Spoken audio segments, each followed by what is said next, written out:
Boa noite, eu sou a Paula Figueiredo e o Ela e Você de hoje está espetacular. O que temos para hoje, Campelo? Hoje nós temos reprise dos melhores momentos de todas as nossas entrevistas. Confira aí. Insegurança, ela vem proveniente de uma emoção primária que a gente tem, é o do medo, que todos nós temos. Exatamente. Sabe? Então todos nós temos. Então ela vem daí. Medo do quê? Medo de ser julgado, sabe? Medo de não dar conta, medo de passar vergonha, porque a vergonha é outra emoção primária, então a pessoa pode ter medo de passar vergonha e isso vai fazer ela se sentir realmente insegura, se sentir realmente incapaz, se sentir realmente menos, né? Tanto faz que se sentir que ela acredita que realmente ela é. Foi de uma forma despretensiosa, brincando com a minha filha em casa, a gente viu o animalzinho lá gritando com a voz dele mesmo. E nós decidimos fazer algo diferente, né? Por que a gente não coloca a voz nessa marmotinha, não começa a gritar os nomes, né? Aí nós começamos a gritar Maria, que é o nome da minha filha, Maria, e nós postamos e começou a dar certo, né? Na primeira semana já estava com 10 milhões de visualizações. Aí nós decidimos fazer Emily, Paloma, todos os nomes, né, das pessoas. Até a Up Golper, no programa dela, mencionou a marmotinha. Foi, né, no televisão ABC News, né? Ela foi na galinha. Foi na galinha? Foi na galinha. A minha voz, a mesma voz da marmotinha, colocaram na galinha e viralizou nos Estados Unidos. Diabetes é um conjunto de problemas em que a pessoa vai ficar com a glicose muito alta no sangue. Então, ela vai ter um defeito ou na ação da insulina, que é um hormônio que é chave para abrir as células para que a glicose entre, ou ela tem um problema na ação dessa insulina, que a gente chama de resistência insulínica. E aí ela vai ficar com essa glicose alta no sangue, que se chama hiperglicemia. Existem alguns tipos de diabetes, né? Então, assim, para deixar um pouco claro, os principais são de diabetes tipo 1 e o tipo 2. 90%, mais de 90% dos casos é o tipo 2. Não saia daí, que o Ela e Você de hoje só está aquecendo, só está começando.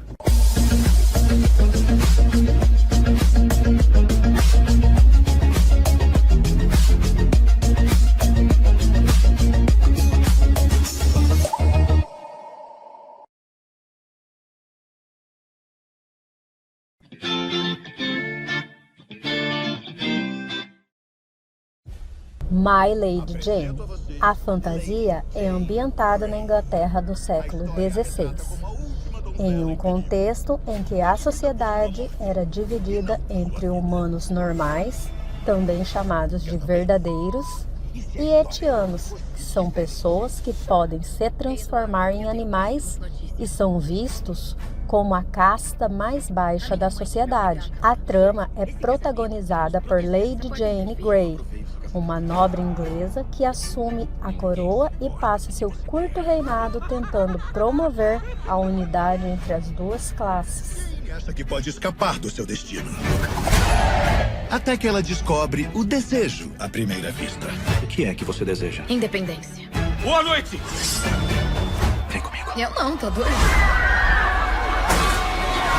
Precisa de uma adaga. Isso não é uma adaga. Isso é uma adaga. Sempre tem poder se você souber jogar o jogo. Eu vou ser a rainha.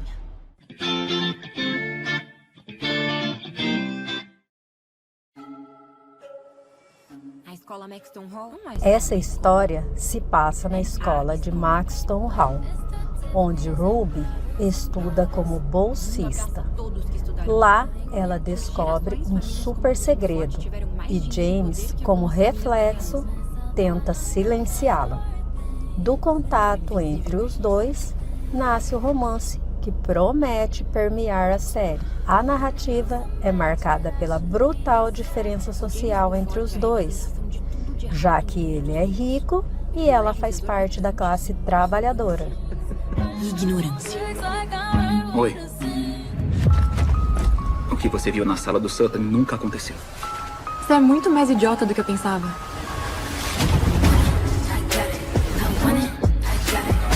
Eu não sei qual é a sua, Bel. E eu não dou a mínima. Alguém como você não pode prejudicar alguém como nós.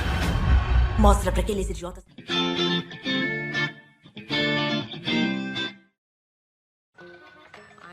O jogo do amor e ódio. Essa é uma comédia romântica, lançado em 2021. O filme gira em torno de 2 assistentes de seiyus que trabalham em uma editora de livros e vivem diariamente em pé de guerra. Lucy é uma garota bagunceira e competitiva, que ama livros desde a infância e sonha em subir de cargo. Para seu azar, Joshua é igualmente competitivo, minucioso, adora corrigir os erros gramaticais dela, é organizado e dedicado. Wowzers, what's the occasion? Psychological warfare. I wonder what it's like to use raw animal magnetism as a weapon. I had some weird dreams last night. I was in bed, naked. I have a theory. What are we doing?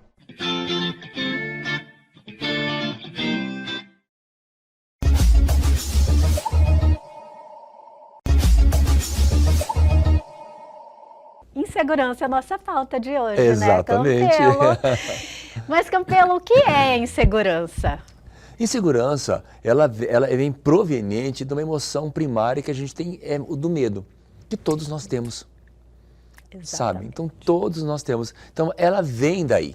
Ela vem dessa sensação. Agora, como que ela se instala em cada um de nós, que é diferente, porque ela pode se instalar por diversos mecanismos, diversas situações da vida da gente. E sempre tem um gatilho, né? Normalmente tem um gatilho que faz a pessoa se sentir insegura. Porque ela pode ser aquela pessoa super segura profissionalmente, sabe? Ela pode ser uma pessoa altamente capaz de decisão, sabe? De ter a última palavra e normalmente a última palavra dela é a palavra que é certa, é o caminho certo a seguir. Porém, na vida pessoal, ela é insegura. Na vida amorosa, ela é insegura. E ao contrário também. Exatamente. Campelo, a insegurança também, a gente costuma se auto-sabotar, né? E eu vejo também a insegurança da pessoa muito naquela, vamos dizer, não sei, me corrija se eu estiver errada, a pessoa na defensiva, com medo do que o outro vai pensar, de, será que vai dar certo? Isso é uma forma de insegurança. É uma forma.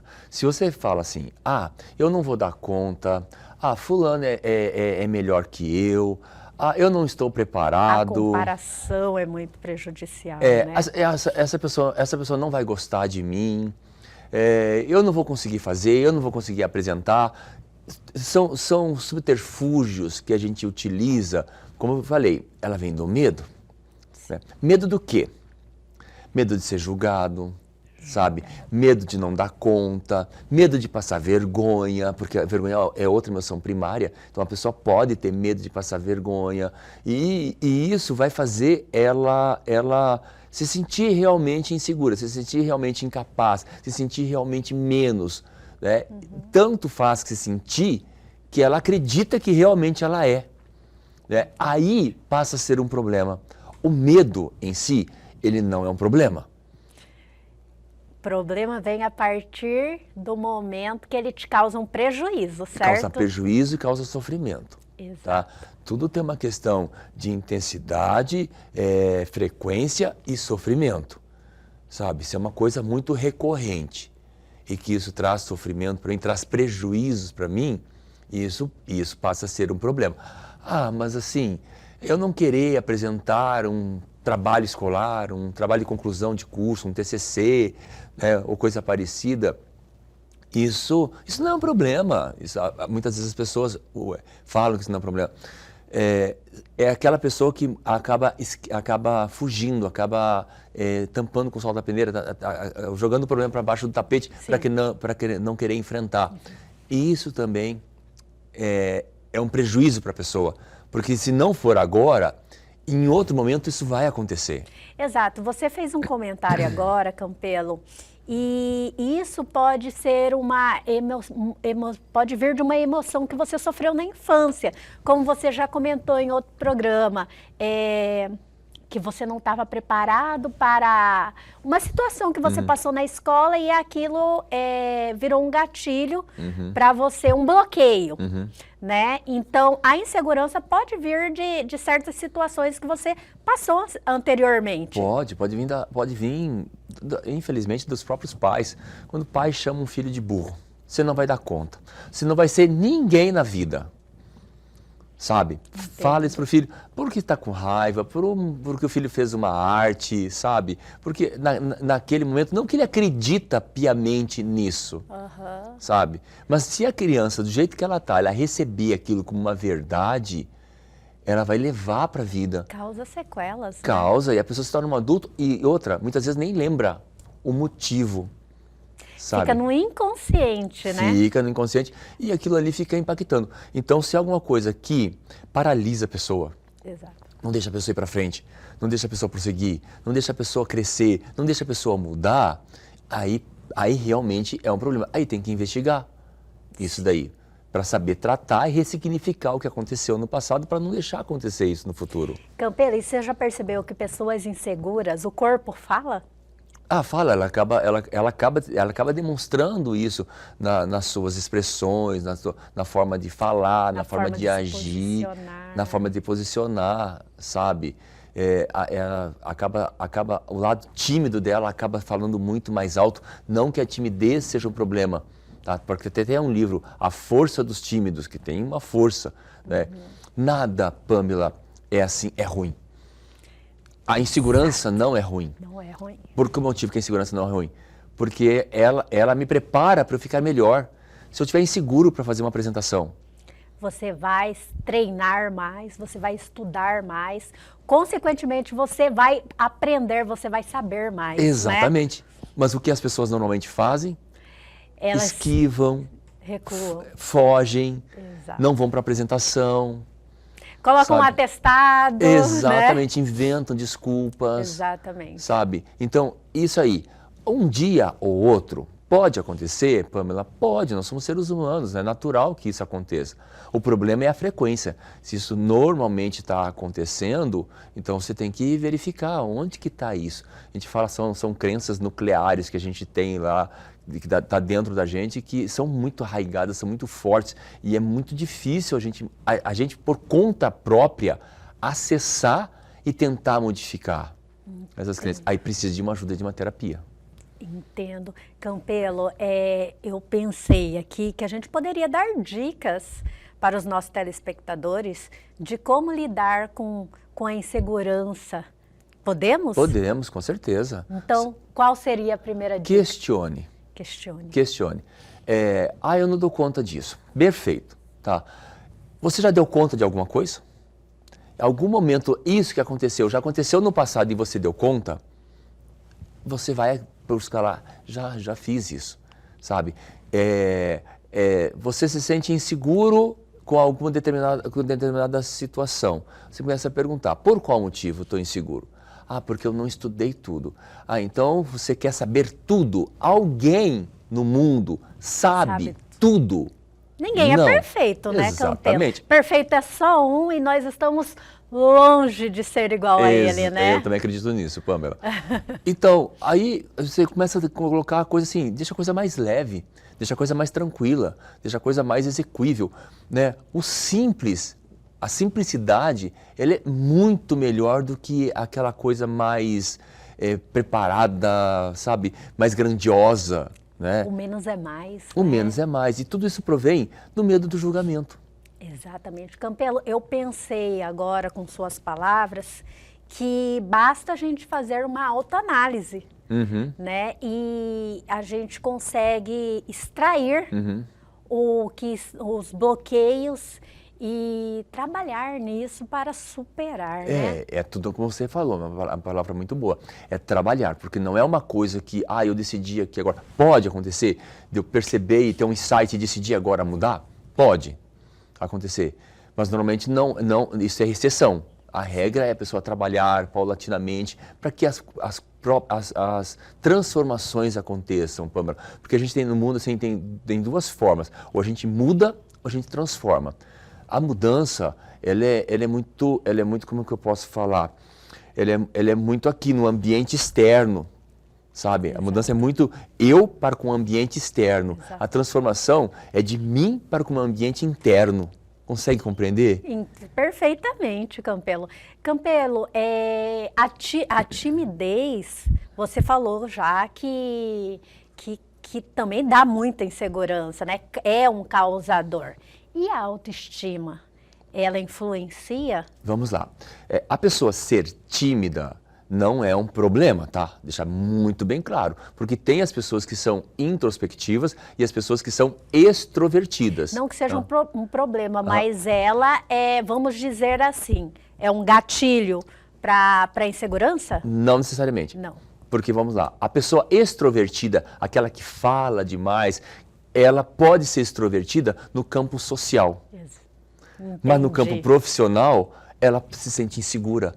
Então, a pessoa introvertida, ela pode ser insegura, ela pode não ser tão bem apresentada, se dar muito bem no campo relacional, mas no trabalho ela pode ser super assertiva, né? Não ser insegura.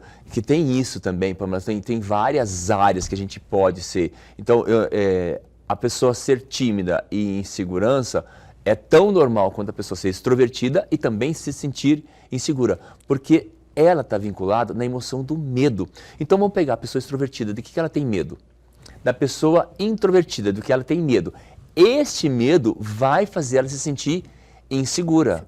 Né? Então o que é o medo da pessoa introvertida? É o medo da relação social. Então, por exemplo, quando ela está num ambiente social, coisa parecida, que ela tem que interagir, aí ela vai se sentir insegura. E é aquele medo do que as pessoas vão pensar do que ela vai... Do que ela vai fazer, do resultado que ela vai dar, como que ela vai apresentar isso, da mesma coisa da pessoa extrovertida. Perfeito. Tipo, no campo de trabalho, ela pode pensar que aquele estudou em tal lugar, então ele é mais que eu, então ela tem mais valor aqui, mas ela não olha no que ela colabora, o porquê ela está ali, dela, né? no valor dela, né? Isso é outra coisa, a comparação que você já tinha falado aqui. A comparação, muitas vezes é inevitável quando a gente fala, né? Mas ela é prejudicial. Né? Se eu tiver que me comparar, eu tenho que me comparar comigo mesmo, como eu estava ontem, como eu estava mês passado. Eu estou crescendo, eu estou evoluindo. Né?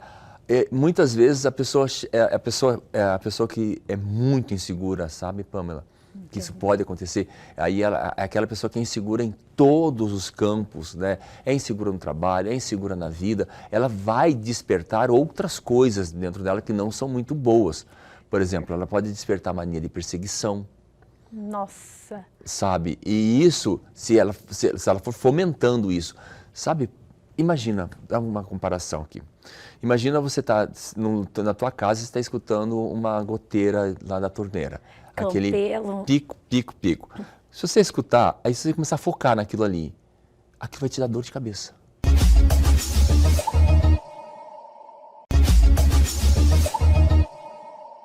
Edgar, muito obrigado por você estar aqui hoje com a gente e ter aceito esse convite, né, para falar sobre toda a sua história e como você criou a Marmotinha. Muito obrigado a vocês pelo convite. Estou muito feliz em estar aqui e poder contar um pouquinho essa história para vocês, né, que é uma história simples, mas que ultrapassou barreiras aí, né, e nasceu aqui em Cuiabá. Muita gente, eu mesmo, Campelo, quando eu vi a Marmotinha, eu pensava que não era daqui. Eu falei, da onde que surgiu? Eu acredito que todos os nossos telespectadores, inclusive, agora vão ficar sabendo, né? Inclusive que Edgar já está há 16 anos aqui na nossa terra, né? Já se considera... A gente fala que é pau rodado, coisa parecida, agora é pau ficado, né? Olha, eu já me considero um cuiabano, né? Eu sou de Brasília, mas eu me considero um cuiabano. E por que eu me considero cuiabano? Pela receptividade, né? Aqui foi onde eu cresci, onde eu me estabeleci, consegui meus objetivos. Então eu me considero um cuiabano, né? Uma cidade que me abraçou, né? E a marmotinha foi assim, né? Foi de uma forma despretensiosa, brincando com a minha filha em casa. A gente viu o animalzinho lá gritando com a voz dele mesmo. E nós decidimos fazer algo diferente, né? Por que a gente não coloca a voz nessa marmotinha, não começa a gritar os nomes, né? Aí nós começamos a gritar Maria, que é o nome da minha filha, Maria. Inclusive um beijo, ela deve estar me vendo agora. Um beijo para você, Maria, que está em casa. Ela tem apenas 7 anos. Então foi uma homenagem diretamente para minha filha. E nós postamos e começou a dar certo, né? Na primeira semana já estava com 10 milhões de visualizações. Aí na segunda, já no outro dia, 12, 13, chegou a 120 milhões de visualizações só na publicação da Maria. Aí nós decidimos fazer Emily, Paloma, todos os nomes, né, das pessoas. E muita gente não conhece, né? Não sabe que é daqui de Cuiabá, da nossa terra. Sim. E é isso, entendeu? Eu fiquei muito feliz em poder alegrar as pessoas de uma forma muito simples. E foi de um jeito bem simples, que nem você falou, né? Que as pessoas começavam a procurar. Eu ficava procurando para achar o seu próprio nome. Isso. Né? Achar seu próprio... As pessoas ficam muito felizes em ver o seu nome em alguma coisa, né? O nome é muito importante pra gente, né? Teve uma publicação que, eu não sei se você chegou a ver, Edgar, que as pessoas falaram assim, meu nome vai ser impossível, porque eram uns nomes totalmente fora do padrão. Aí começou assim, o meu é esse, o meu é aquele, o meu é aquele outro, o meu é aquele outro. Os nomes que fugiam. Porém, com tudo isso, você oferece esse serviço, né? Isso. No início, nós pensamos assim, né? Minha voz, né? Então a gente registrou, né? Essa voz na marmotinha. Então ela é uma voz registrada na marmotinha, protegida, né? Porque como gerou milhões de visualizações, nós tínhamos que nos proteger. Hoje em dia você encontra muita cópia, né? Sim. Você encontra muita gente pegando a própria voz e criando, né? Mas a minha voz mesmo nós protegemos, né? Porque como é a voz que viraliza, né? Ela não viraliza só na marmotinha, ela viraliza em outros animais também. Como viralizou, Viralizou né? agora, na última viralização foi na galinha. Na galinha. Deu 230 milhões de visualizações chamando Melissa. Olha só. Melissa! Gente, quanto é importante um nome, né? Uma brincadeira tão simples, né? Mexer com o coração das pessoas. Eu recebi mensagens do país e do mundo todo agradecendo. Falei, olha, eu mostrei essa marmotinha pro meu pai, que está sofrendo com um certo tipo de doença, e ele sorriu. Isso foi muito importante. Eu até arrepio de falar. Olha, que lindo. Isso é muito importante para mim. Isso foi muito importante para mim. Muito obrigado por você ter criado isso. Agora eu mostro a voz que você criou do meu pai falando, e ele se emocionou e ele voltou a sorrir. Olha só. E, sabe? É emocionante, é de arrepiar. De arrepiar. Eu recebo mensagens de crianças sorrindo, mostrando pro filho de 2 aninhos, sorrindo com a voz, gritando. Eu acredito, gente, que num mundo tão difícil, num mundo tão cheio de problemas, né, com guerras, com criminalidade, com um momento difícil que a gente está passando, né, eu acredito que essas coisas simples, elas estão aí para isso, né? Elas mexem mais com o sentimento das pessoas, né? Diante de um mundo tão difícil, né, uma coisa tão simples assim, poder alegrar a vida das pessoas. E você foi para um caminho que foi um caminho certinho, porque você registrou a sua voz, tanto na marmota quanto na galinha, e também você registrou você conseguiu registrar a imagem da marmota também, né? Isso, não. Ela tem o registro, mas você pegou... Não. O que é registrado, parece, né? A imagem, ela é registrada de um fotógrafo americano chamado Navarres. Os direitos dele. Isso, foi autorizado. Ele mandou um vídeo pra gente, autorizando a minha página a postar a voz, a dublar no animalzinho que ele tirou, a foto. Então está tudo legalizado, isso tudo que eu quero legalizado, dizer. é tudo certinho. Eu sou o dublador oficial da marmotinha mesmo. E da galinha. E da galinha. Então, assim, ele tirou essa foto lá nos Estados Unidos, e a gente entrou em contato com ele, e ele autorizou que eu possa fazer as dublagens. E tem até no meu Instagram lá todos os depoimentos, tudo que a gente posta oficial, bem legal. Você fez certinho, é exatamente isso que tem que ser feito, né? Inclusive, Campelo, a da galinha também, tá? Nós entramos em contato com o dono do galinheiro lá nos Estados Unidos, E a dona do galinheiro, são 2 galinheiros lá nos Estados Unidos. Lá nos Estados Unidos eles criam galinhas como se fosse pet. Né? É incrível como que é. E é isso, tudo autorizadinho, tudo certinho. Edgar, mas eu gostaria de saber o processo de criação da voz. Você fez vários testes, como é que foi? Não, foi assim... Espontâneo? Foi espontâneo. A gente olhou para o bichinho gritando e resolvemos dublar. Foi uma coisa assim, despretensiosa, como eu posso dizer. Nós criamos, antes da Marmotinha, nós criamos uma página no Instagram chamada Bora Rir e Chorar, que é a minha página agora nesse momento. É verificado, inclusive. Pensamos em quê? Como nós criamos essa página? Voltada a todas as idades. Por exemplo, uma criança pode ver e mostrar para o pai, olha pai, o que eu estou vendo aqui? Ah, não, essa aí você pode entrar que não tem problema. Nós postamos só coisas bacanas, né? Onde a pessoa pode rir ou pode chorar com uma notícia emocionante, uma coisa que toca o coração. Por isso o nome da página, Bora Rir e Chorar.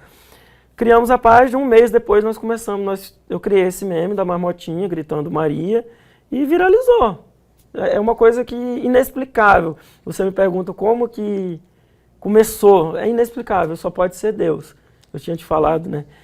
Só pode ser Deus, que é inexplicável, né? Você mostrou que você tem um propósito de tocar o coração das pessoas e, além disso, além de usar o animal, os 2 animais, você também é defensor da causa animal também. Isso. Nós já éramos, antes da página, nós já éramos defensor da causa animal, sou protetor dos animais. Lá na frente de casa eu tenho um criador de animais, onde a gente coloca ração, água, para os animais, gato, cachorro na rua. Inclusive eu acho muito importante agora, principalmente nesse momento de seca, né? Que seca, queimada, quantos animaizinhos estão sofrendo. Então a gente coloca água e ração na rua para os animais de rua. E dessa forma a gente espelha as pessoas a fazer o mesmo. Né? Como eu dublo a voz da Marmotinha, o que eu pensei? Parte do lucro a gente reverte em ração para os animais de rua, né? Que esse que foi um propósito inicial, que é um projeto de proteção aos animais voltado a isso aí, né? Sabe, Edgar, esses dias eu estava num grupo de discussão que o pessoal estava falando assim, porque tem muitos seguidores, é influenciador. Né, criou esse nome. Esse propósito. Né? No meu conceito, é blogueiro. Né? Influenciador é aquela pessoa que realmente influencia positivamente, que vai transformar a vida da outra pessoa. Com o meu exemplo, eu posso dar o exemplo para outra pessoa. E aqui você se mostra que realmente você é o influenciador a partir do seu propósito. Não só tocar o coração das pessoas, dos mais experientes, das crianças, como da causa animal. Parabéns. Isso. E, querendo ou não, a causa animal ela não é muito vista. Né? Nós precisamos de ajuda. Os protetores animais daqui de Cuiabá também, tanto quanto de Cuiabá quanto no Brasil todo, sofrem muito, né? Passa muita dificuldade. Então eu trago isso para a minha página. Né? A gente tenta mostrar a realidade para as pessoas, né? Que não é fácil, que a gente precisa de um apoio, que a batalha é árdua, né? Voltada à causa dos animais. É isso. Né? Tem uma foto na página dele lá, Pamela, que eu achei bonitinha. É um cachorrinho que ele fala assim, olha, o cachorro escolhe, o cachorro de rua, escolhe para quem é a pessoa que ele vai pedir o alimento. Você lembra dessa postagem? Lembro sim, me tocou vários, essa postagem, sabe? Porque é verdade isso. E aí eu fico indignado quando ele escolhe a pessoa e a pessoa vai lá e toca o animal, não pensando, ele não tem água, ele não tem comida, ele não consegue pedir, ele tem que viver do acaso, né? Os animais, eles são muito indefesos, né? E nós precisamos dar exemplo, né? São anjos de Deus que estão aí na rua. Você resgatar um animal, né? O ser humano, ele é capaz de ser bom, né? Basta a gente dar exemplo, mostrar para as pessoas, né? Porque eu falo sempre que falta a união das pessoas. Quanto mais gente se unir, nós podemos mudar o nosso mundo de alguma forma, né? Tanto voltado para os animais ou para qualquer outra área. Falta um pouquinho mais de união para a gente poder mudar. Né? Empatia, né, das pessoas. Gente, coloca um potinho de água com um pouquinho de ração na frente da sua casa. Né? Não custa nada. Se nós fizéssemos a nossa parte, se um pouquinho... Né? Se cada um fizesse... Cada um fizesse um pouquinho da parte, né? O mundo já seria totalmente diferente. E agora você entende por que será que você fez esse sucesso todo, Edgar?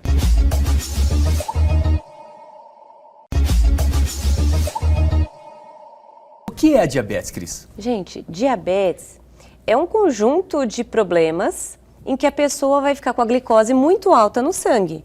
Então, ela vai ter um defeito ou na ação da insulina, que é um hormônio que é chave para abrir as células para que a glicose entre, ou ela tem um problema na ação dessa insulina, que a gente chama de resistência insulínica. E aí ela vai ficar com essa glicose alta no sangue, que se chama hiperglicemia. Tá. E glicose, açúcar. Açúcar, isso. É o açúcar alto no sangue. E esse açúcar vai dando os probleminhas. E não é esse açúcar que a gente vê lá, açúcar cristal, açúcar refinado, não. É o açúcar que está contido em vários alimentos, né? Para deixar muito bem claro isso, né? Exatamente, é. O açúcar cristal, mascavo, todos esses já são ali, né? A glicose pura. Vai ser absorvida ali no intestino, já vai para o sangue rapidinho, já é o açúcar no sangue. Mas a gente tem o açúcar na forma de amido, né? E aí que é arroz, o açúcar que a gente não vê, né? É o açúcar que a gente não vê. Então, macarrão, frutas, né? A frutose. Achocolatados e pães, biscoitos, sucos, refrigerantes. Tudo isso tem o açúcar, né? E ele vai ter que ser absorvido. E assim, o carboidrato, né? Que tem esse nome, carboidrato. Ele, quando ele é digerido ali no intestino, ele vai para a corrente sanguínea na forma de glicose, de açúcar. Porque as células precisam dessa glicose como forma de energia, né? Então a gente precisa dessa energia. O problema é o excesso, né? E aí algumas pessoas têm esses problemas, né, que dificultam a ação da insulina e a glicose fica alta no sangue, dando as complicações. Doutora, a senhora falou sobre o carboidrato. Então, se a pessoa fizer uma dieta pobre em carboidrato, ela consegue controlar esse nível de açúcar? Isso. Então, o ideal é que todos nós, né, tenhamos uma dieta balanceada, sem excessos, e que a gente escolha os melhores carboidratos, né? Então, aqueles menos industrializados, né? Que sejam mais de legumes, frutas, arroz sim, mas pouca quantidade. E depende de quem é a pessoa, né? A gente está falando, a gente pode consumir um pouco mais ou menos. E sim, controlando os carboidratos, a gente consegue ter uma boa melhora na glicose. A senhora comentou de arroz, eu só vou tirar uma dúvida pessoal. Existe realmente a diferença ou vamos colocar de uma forma melhor? É benéfico usar o arroz integral ao invés do que a gente já está acostumado, aquele branquinho que a gente compra no mercado normalmente? Tá. Então, assim, não tem diferença no teor de carboidrato. Entendi. É a mesma coisa. Tanto carboidrato, então os dois vão ser absorvidos, vão se transformar em açúcar no sangue. É só a velocidade com que isso acontece. Porque o integral tem mais fibras, né? Então o intestino tem que trabalhar mais para digerir, então demora mais para o açúcar subir no sangue. Mas se você come o arroz branco numa quantidade pouca, moderada, com outras fibras na sua refeição, então folhas, né? Sementes, isso aí é como se fosse um arroz integral. Você está misturando e aquele bolo vai ser mais lentamente absorvido. Então, se a gente está pensando numa ideia assim, é melhor para a saúde, nem tanto. Depende da quantidade e o acompanhamento, né, nessa refeição. Tudo é um equilíbrio, né? Tudo é equilíbrio. E nessa questão, a gente já descobriu de onde que vem esse bendito desse açúcar que se transforma em glicose, que em excesso pode dar a diabetes. Isso. E ela tem umas especificações, não tem, doutora? Tem. Existem alguns tipos de diabetes, né? Então, assim, para deixar um pouco claro, os principais são de diabetes tipo 1 e o tipo 2. 90%, mais de 90% dos casos é o tipo 2, onde a pessoa produz insulina, ela tem o pâncreas funcionando, mas essa insulina não age corretamente nos tecidos, né? Então essa chave tem uma dificuldade para agir e geralmente é por excesso de gordura nos tecidos. Então aquele sobrepeso, sedentarismo, então algumas alterações ali moleculares vão acontecendo e essa insulina tem dificuldade para agir. A gente chama de resistência insulínica. Essa é tipo 2. É a tipo 2. Então, existe insulina e alguns têm mais ou menos produção de insulina, mas principalmente essa resistência. Já o tipo 1, que é cerca de 5% de todos os casos, o paciente não produz insulina, tá? A gente chama de autoimune. Essa pessoa produz anticorpos contra as células lá do pâncreas que produzem insulina. Aí, nesse caso, tem que fazer o uso externo da insulina. Então, desde o diagnóstico, essa pessoa vai precisar da insulina, né, para deixar a glicose normal. Eu já vi algumas pessoas que elas estavam usando uns dispositivos, assim, que elas andavam para injetar, acho que já media, fazia tudo, eu não tenho isso certo. Mais ou menos isso, é a bomba de insulina, né? Então, o paciente fica como se fosse um bipzinho, e aí tem o frasquinho da insulina, fica ali. E aí a agulhinha fica inserida no subcutâneo, e aí tem um caninho que vai ali, e a cada 3 dias ele troca esse caninho. E sim, fica sendo lançada a insulina ali para ele, mas geralmente tem um outro dispositivo que fica medindo a glicemia e conversa com essa bomba, né? Então, é bem inteligente, bem interessante esse mecanismo. Ela já é parte do seu corpo, então. A pessoa troca, né, tudo, mas é muito prático quando a pessoa sabe fazer, né, a alimentação correta, saber manusear. É bem interessante. Perfeito, doutora. Doutora, e existe também, lógico, são vários tipos de diabetes, mas existe a diabetes gestacional. Existe, isso mesmo. Então, os principais são o tipo 1 e o tipo 2, mas existe o diabetes que a mulher desenvolve durante a gestação, né? Claro que não são todas as mulheres que têm esse risco. As que desenvolvem têm uma predisposição genética, então tem uma história familiar de diabetes tipo 2, geralmente. Só que o que acontece? Ao longo, né, ali lá na 20ª semana, mais ou menos, da gravidez, aumentam alguns hormônios que aumentam mais ainda essa resistência insulínica que eu falei. Então, os hormônios placentários dificultam a ação da insulina. Então, aquela mulher que já tem uma tendência começa a ter elevação do açúcar no sangue. Então, os exames são necessários no pré-natal, um estilo de vida saudável, geralmente dieta, né, atividade física vai ser de muita valia no tratamento e às vezes é necessário insulina e outras coisas. Ela é temporária? Geralmente sim. Saiu o bebê, saiu placenta, as glicemias voltam ao normal, só que essa mulher tem que ficar de olho porque ela tem um risco muito grande de se tornar diabética do tipo 2 mais pra frente. Entendi. Nossa, Campelo. É um alerta, né? É um Com alerta. certeza. E até saber muitas vezes, que a senhora falando de proibido gestacional, que muitas vezes eu me deparo com pessoas, mulheres que estão gestantes e se posicionam como se tivessem, vou usar a expressão doente, né? Não pode isso, não pode aquilo outro. Lógico que tem umas que têm risco da gestação, óbvio, mas se não tiver risco, fazer uma atividade física, fazer uma caminhada é perfeitamente possível. Perfeitamente possível. Então, assim, é até super bem-vindo, né? Se ela já estiver liberada pelo obstetra, não tiver nenhum problema, né? Como você disse, atividades físicas, se manter ativa é muito benéfico. E um controle alimentar. No controle. Com certeza. A diabetes, ela é uma doença silenciosa, porém existem os sinais de alertas, que eu perdi a palavra agora, mas são sintomas. Isso. Né? São os sintomas. Doutora, quais são os sintomas nos quais a gente precisa ficar alerta? Tá. Então, como você disse, né, ela geralmente é silenciosa. Mas existem aqueles sintomas clássicos. Que já é quando também você já está numa fase... Existe aquela fase do pré-diabetes, que seria o ideal, que se descobrisse ali, né? E já a fase instalada, que dá até para reverter, né, em muitos casos, né? Dá para ter uma remissão, que a gente chama. Mas nessa fase que já aparecem esses sintomas, né, mais floridos, que são clássicos do diabetes, aí as glicemias já estão 300, 400, que é assim, boca muito seca, muita sede, né? Então a pessoa toma água e sempre está com sede.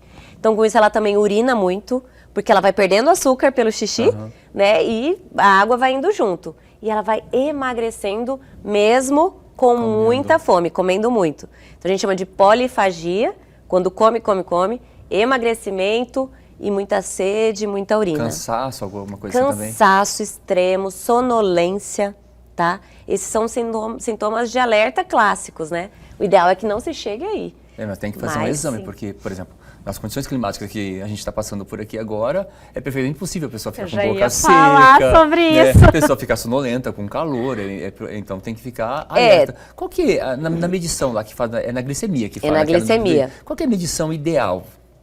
Abaixo de 100. Abaixo de 100 sempre, né? Abaixo de 100 sempre. Isso em jejum, né? Sem comer nada. Então, isso é o normal. Acima disso, já tem que acender o alerta ali e buscar fazer um exame de sangue para fazer o diagnóstico correto. Doutora, existem vários tipos de exames. Sim. Existe aquele exame simples que você faz em casa, normalmente aquele aparelhinho quem tem são pessoas com diabetes, né?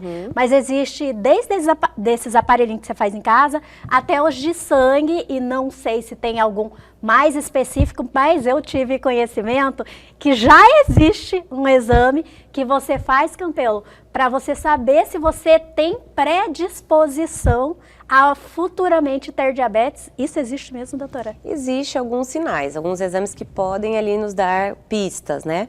Bom, esse da pontinha de dedo, né, que a gente chama de glicemia capilar, a gente não faz o diagnóstico através dele. Sim. Esse aqui pode ser um alerta, né? Ah, você tem alguém em casa e aí você furou, ai, será que tá certo? Ou passou na farmácia, ou em algum evento ali alguém furou e te falou que estava meio alto. É um alerta.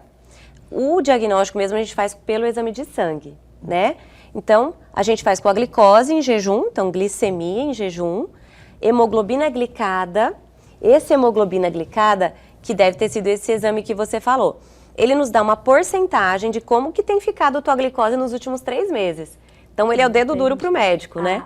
Então, não adianta fazer o jejum certinho para colher o sangue e achar que é aquele exame ali que vai falar pro médico como que tá. Esse hemoglobina glicada fala dos 3 meses para trás, tá? Então, é uma porcentagem que acima de 6,5% a gente já fala que tem diabetes, tá? Dessa glicada. De 5,7 a 6,4 é o pré-diabetes. Então, é aquele momento para agir. E a glicemia de jejum acima de 126, opa, alerta, vamos repetir, porque se tiver acima de 126 é diabetes. E aí, quando tá ali na linha entre 100 e 125, a gente pede um exame que o paciente toma um líquido doce e colhe o sangue depois. Se tiver acima de 200, é diabetes, 2 horas depois. Esse exame. Tomo líquido doce e eu fiquei 6 horas, né? Eu colhi o sangue de hora em hora para saber se eu só estava tendo pico de insulina, ou fazendo hipoglicemia depois. Isso, aí é um outro teste, mas para fazer o teste se tem diabetes ou não, colhe em jejum, toma o líquido e espera 2 horas. E faz. Eu tenho zumbido na cabeça e esse era para detectar se esse zumbido ele era proveniente do açúcar. Entendi. Ou de eu estar fazendo pico de hipoglicemia ou hipo. Hiperglicemia ou hipoglicemia. Exatamente. É, por isso que fica ali dosando. Durante foi tempo. Difícil, viu? Esse exame. Difícil. Mas, doutora, nesse exame da diabetes, a pessoa quando, contraía o diabetes tipo 1, da mesma forma da gestacional, ela também tem um período que ela pode ser remissiva? O tipo 1 não, né? O tipo 1... Desculpa, o tipo 2. Ah, o tipo 2. Isso. Assim, geralmente, quando você já tem uns 15 anos de diabetes instalado, fica mais difícil entrar em remissão, que a gente fala, né? A gente nunca fala de cura do diabetes, porque você vai ter sempre alguns genezinhos ali que estão defeituosos e que podem tornar a glicose alta novamente. Mas ela fica em remissão se a pessoa emagrece bastante, se ela estava com sobrepeso, obesidade, se ela se mantém ativa, se ela muda a alimentação, ela pode voltar para taxas quase normais e a gente chama de remissão. Geralmente é quando tem mais, assim, até 10 anos de diagnóstico, né, que tem maior chance de entrar em remissão. Então, até o período de 10 anos a pessoa pode. Pode. Nossa, e olha que sim. Então há sempre um tempo para você melhorar e até remitir. São 10 anos para a pessoa se conscientizar e se adequar, né? Exatamente. E fora que as doenças que são provenientes da diabetes, né, que pode causar cegueira, amputação, esse tipo de coisa, tem pessoas que chegam nisso, né, doutora? Chegam. E, infelizmente, algumas pessoas não mudam nem nessa fase, né? É mesmo impressionante. Mesmo amputando, a gente vê ali, né? Comendo errado, tomando refrigerante, não aplicando o medicamento, não tomando. Assim, né? A mente humana é complicada, tem muitos fatores ali por trás, mas é um tempo grande, né? Sim. Que a pessoa tem para se educar, buscar ajuda, aprender sobre o que ela tem, o que ela pode fazer para melhorar. Nós temos vários medicamentos aí que ajudam demais, né? E muitos não buscam, né? Por outro lado, tem muitos que sim.